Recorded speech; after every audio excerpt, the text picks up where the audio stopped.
창세기 27장에서 28장입니다.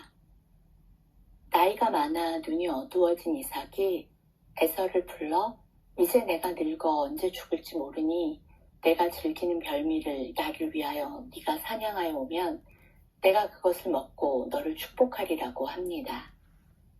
그리고 그것을 엿들은 리브가는 야곱에게 새끼 염소 2마리를 가져오면 아버지가 즐기는 별미를 만들어 줄 테니 네가 아버지 죽기 전에 축복을 받으라고 일러주네요.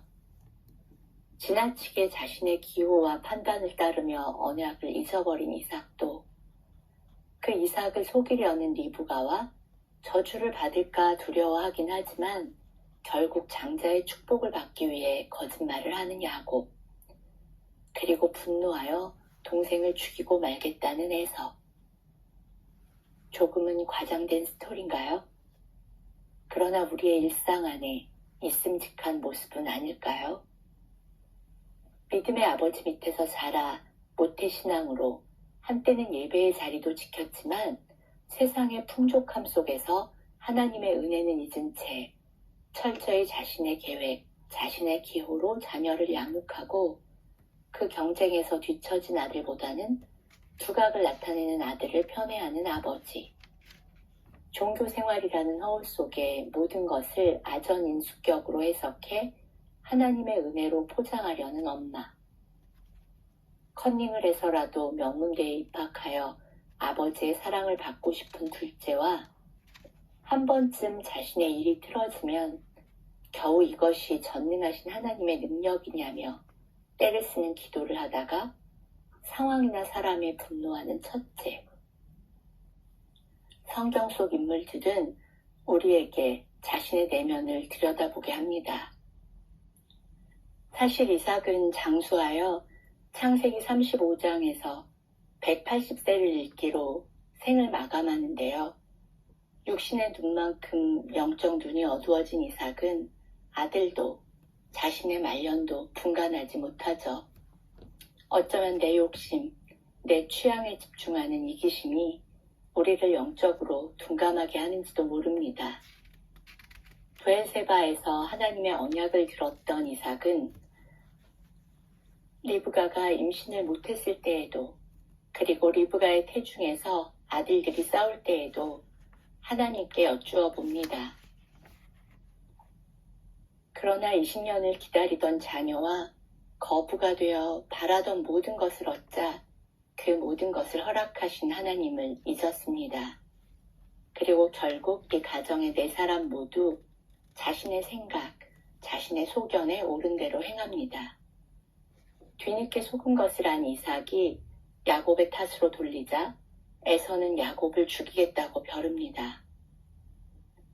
아담이 선악과를 먹은 직후 열매를 준 하와에게 책임을 돌리고 가인이 동생 아벨을 죽이는 것과 판박이로 보이는 이 사건은 선악과 사건이 우리 모든 인간에게 동일하게 일어남을 보여줍니다. 그리고 하나님은 여전히 그들의 인간적 실패에도 불구하고 자신의 약속을 이루어 가십니다. 형을 피해 도망쳐야 하는 야곱에게 하나님은 아버지 이삭을 통한 축복을 주십니다. 존 맥스웰 목사님의 책 어떻게 배울 것인가의 원제는 때로 이기고 때로 배운다입니다. 즉 우리 모두는 때론 성공하고 때론 실패하지만 그 실패는 영원한 실패가 아닌 배움의 과정일 뿐이라고 말하고 있죠. 우리는 오해하곤 합니다. 하나님이 택하신 사람이면 결국 사기를 쳐도 축복을 받는 거야?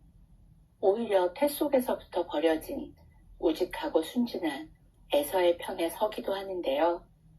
물론 하나님은 야곱을 예수님의 족보로 선택하셨습니다. 그리고 그 예수님의 족보에는 항상 부족한 자들이 선택됩니다. 야곱의 쟁쟁한 12아들 중 가장 뛰어난 요셉이 아니라 며느리를 범한 시아버지 유다가 선택되고 마태복음 1장의 족보에 이름을 올린 여자들은 마리아를 제외하고는 모두 이방인이거나 창녀였으니 말입니다. 여기에 하나님의 구원의 역설이 숨어 있습니다. 리브가는 야곱에게 형 에서의 화가 풀리기까지 며칠만 피해 있으라고 하는데요. 사실 하란까지 가는 데에만 한 달 이상이 걸렸을 테고 야곱이 다시 돌아오는 데는 20년이 넘는 세월이 흐릅니다. 하나님의 약속이 성취되기를 기다렸다면 그보다는 짧은 시간이 걸렸을까요? 형을 속이지 않았다면 삼촌 라반에게 야곱은 속임을 당하지 않았을까요?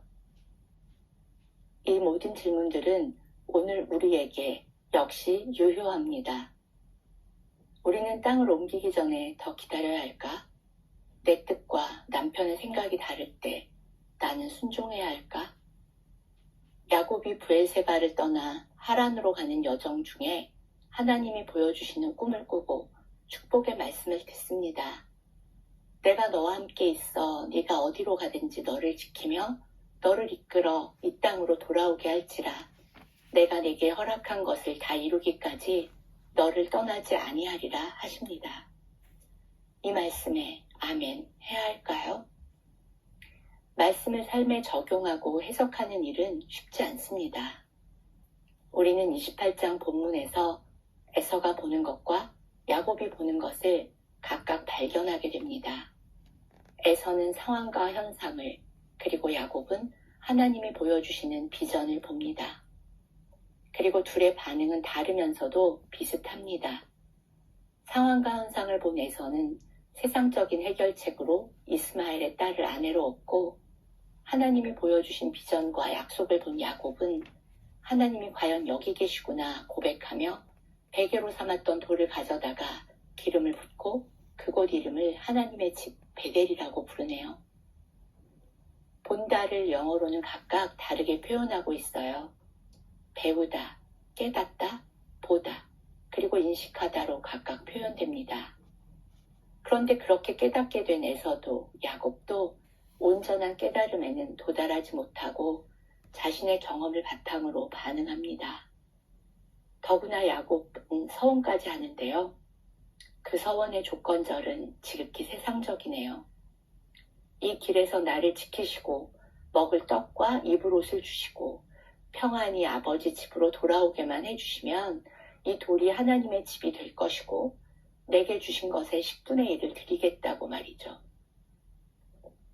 지금 아무것도 없고 비빌 곳도 없는 야곱에게는 미칠 것 없는 기도 아닌가요? 그러나 진짜로 이 모든 것을 100배로 채워주신 후에 이 서원을 지키는 것이 바로 은혜일 것 같습니다. 믿음의 금수저 이삭도 놓쳐버린 은혜이며 우리 모두 그렇지는 않은가요? 그럼에도 사기꾼 야곱은 이 약속을 지킵니다. 그리고 그때에 야곱은 새 이름 이스라엘이 됩니다. 28장에서 하나님이 야곱에게 약속하신 복은 자손의 복이며 그 아들들은 실제로 이스라엘의 12지파를 이루게 됩니다. 그리고 하나님은 그들을 통해 땅의 모든 족속이 복을 받으리라는 약속을 주십니다. 믿는 우리들은 이 약속을 기억해야 합니다. 나와 내 자녀가 잘 되는 복이 아닌 먼저 선택받은 자로서 이 땅의 모든 모든 족속이 복을 받게 하는 축복의 통로, 열국의 어미로 천만인을 품고 기도하는 어머니의 영성을, 그 언약을 잊지 말고 살아가는 은혜를 허락해 주십시오.